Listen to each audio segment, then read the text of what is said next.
Education is what remains after one has forgotten what one has learned.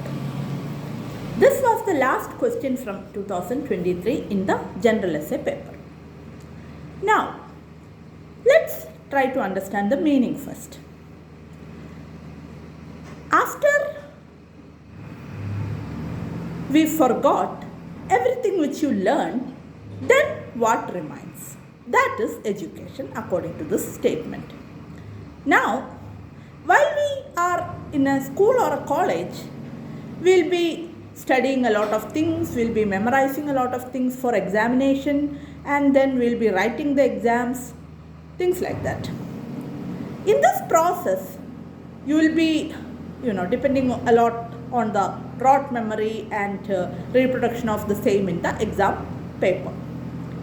But maybe after a while, you will be forgetting all these facts and figures because you mostly studied it for the exam purpose.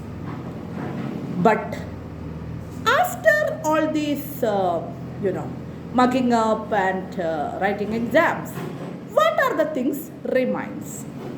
That means you still may not be remembering those formulas and things like that, but you may still remember the core values and the other kind of exposure you got from that educational institutions.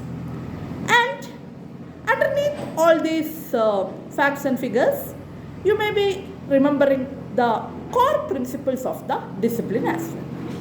So, that remains as the real education here. So, when you think about education, we need to think beyond this exams and what all things you try to learn by heart.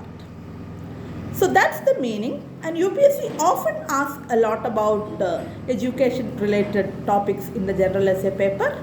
So apart from the governance section which deals with the educational policies and things, one could read a little bit extra related to the history of education in India and other countries, which will be helpful. There are a lot of Zen stories and Upanishad stories directly linking with education, which you can use as introduction. The story of Satyakama, who went to the forest and who learned a lot of things from the nature, can be a good introduction for this particular topic. So you could check it up, the story of Satyakama, and you can write it as a perfect example for this particular topic.